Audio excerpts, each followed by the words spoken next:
Hello everybody, this is your boy, the Almighty Green Talent, coming to you with a video which I was supposed to have made 2 days ago. Today is Wednesday morning, which is the 14th of this week.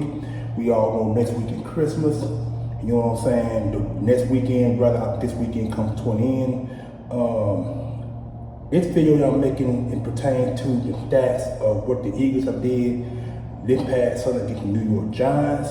48-22, which is a high margin for a team that put up back-to-back 30-plus points against two teams, against the New York Giants and against the the Tennessee Titans, who they were able to stop the run not only once but twice in both of those games. The Eagles had some issues stopping the run in the past. Now they have corrected that situation, and now they are tops against the run and against the pass, which makes it very hard for opposing quarterbacks to toss the ball over the middle of the field or over the top against our DBs.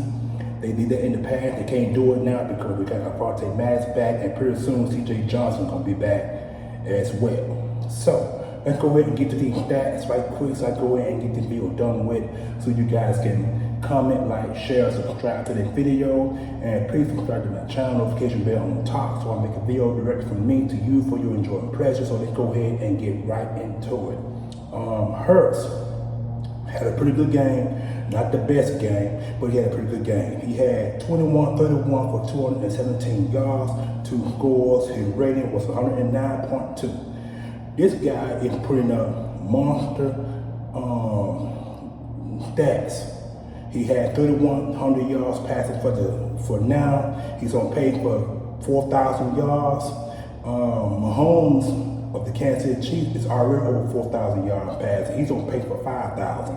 So if Hurts can get 4,000 yards passing, it'll be the second time the Eagles have had two quarterbacks to go 4,000 yards, with the first being Carson Wentz, who did that 2 years before. He did the year before the year that he regressed. When he regressed that year, the year before, he threw 4,000 yards of his career. The first Eagle to ever throw for 4,000 yards. He still on that record. Hurts can break that record this year, if not, it'll be next year. So we see how that works. Rushing yards. Hurts had 7 carries for 77 yards. The average was 11.0, 1 touchdown. Miles Sanders had a career game as well, 17 carries for 144 yards, 8.5 yard average, 2 scores. Boston Scott, 6 carries, 33 yards, a 5.5 average, 1 score. Receiving, A.J. Brown, once again, over 1,000 yards rushing. Miles Sanders over 1,000 yards rushing. We ran for 144 yards. Brown had four receiving yards for 4 receptions for 70 yards, a 17.5 yard average, 1 touchdown. And this guy Greg Calcaterra, he had 2 catches for 24 yards, a 12.0 average. He only had 1 touchdown this year. He had to keep scoring that early in the season, but he had had touchdowns since then. Miles Sanders had 1 reception for 11 yards, 11.0 average. Devonta Smith, 5 receptions for 64 yards, or 12.8 average, which is almost 13 yards per average, 1 score. Jack Starr, 2 receptions, 20 yards, 10.0 average. Quez Watkins, 4 for 19 yards, or 4.8 average. Defense, Blankenship, before he went out with that injury, he had 2 tackles for loss, no assists, no sacks.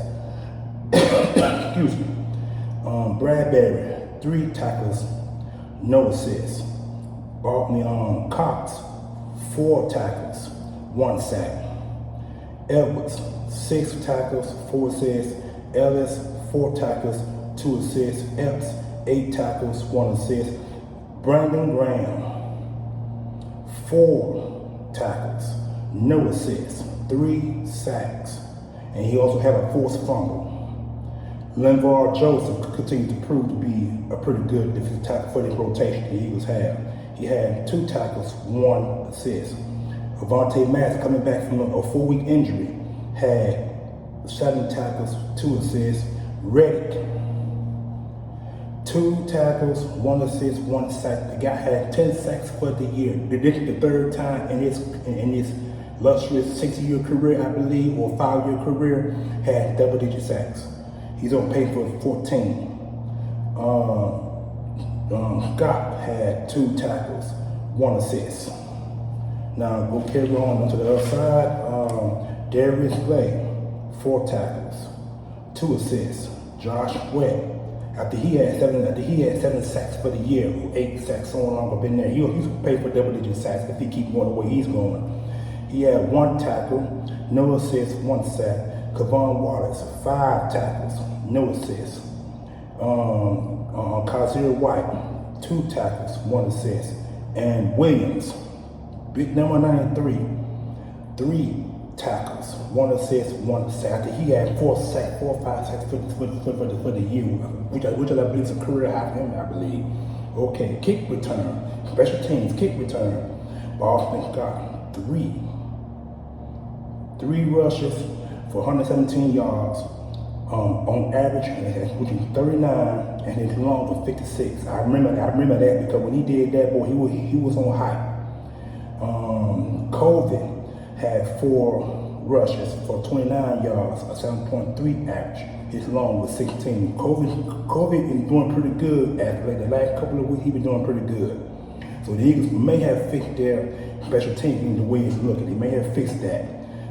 Kicking, Jake Elliott, he was 2 for 2, average 34. His long was 39. He was 6 for 6 on pat. Punting, Jake Elliott once again, 1 kick, 35 yards, average 35. His long was 35. So the Eagles are continuing this remarkable pace. I know a lot of people talking about the Cowboys, yada yada yada.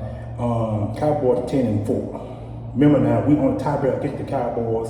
We're on a tiebreak against the Washington Redskins, and we're on a tiebreak against the New York Giants. We beat each team once this year. The Washington Redskins, the only team that we beat, that we played twice and we won against. So this team continues to be impressive.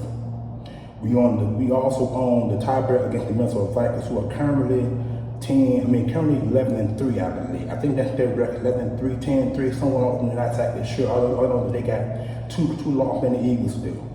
The NFC East used to be the NFC least and turned out to be a very dominant team, dominant division once again. If you remember back in the 80s and the 90s, the NFC East was the most feared division in all of football. If this pace keeps being the way it's being now, the NFC East is back. And the teams from other NFC conferences and other AFC conferences will be fearing the NFC East once again, the way it's looking. And I can't be any prouder than that. If the Eagles continue to build on this defense and build this offense, and after they continue to make sure Jalen Hurts is protecting the backfield, things will be looking up for the next 7, 8, or 9, 10 years going up. And we won't have to fire coaches and bring new coaches in, because Nick Sirianni turned out to be the coach that we all hoped that he would be. But all respect still goes to Doug Peterson, who won the Eagles their first Super Bowl. The Eagles are now 2-2 in the Super Bowl. That's the record that we own. We went back in the early 80s with Dick Vermeer and lost that one. We went with Andy Reid and lost that one. Then we went to Andy Reid and lost that one. We went to another Super Bowl. No, I'm sorry, we're not 2-2. We 2-1. I'm sorry, we 2-1. And our last Super Bowl we went to with Doug Peterson, who got us our first Super Bowl in 3 tries. So you can't be no better and prouder than that for a team that is on the rise and continue to be who we want to be, who we should be, or what we should have been.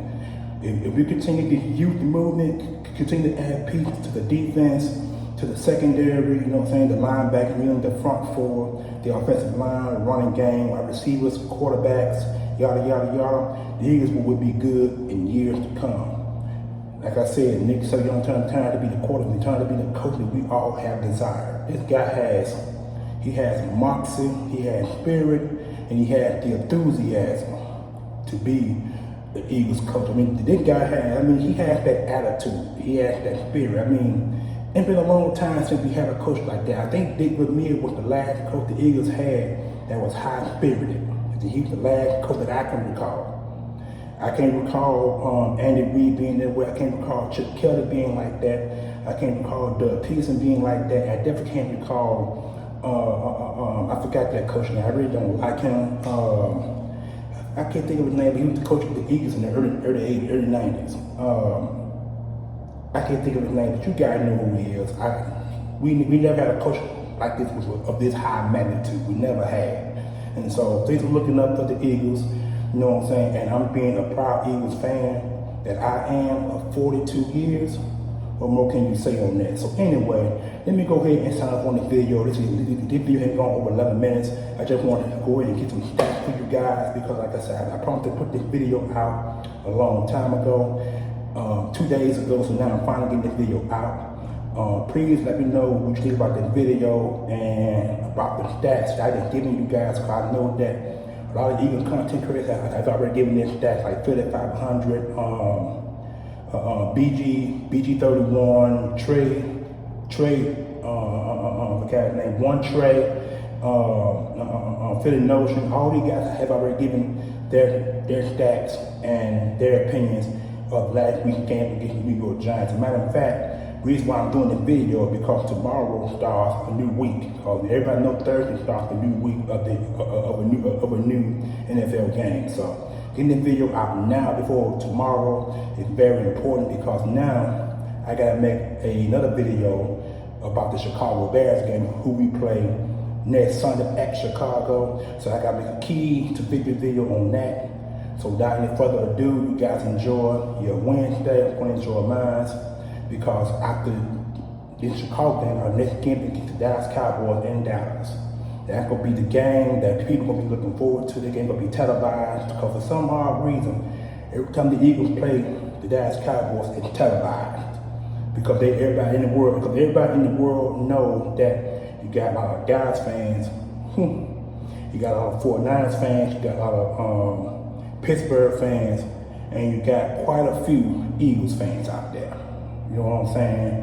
The NFL is worldwide, and you got the NFL broadcasting their stations worldwide because you got people in different parts of the world who watch NFL games.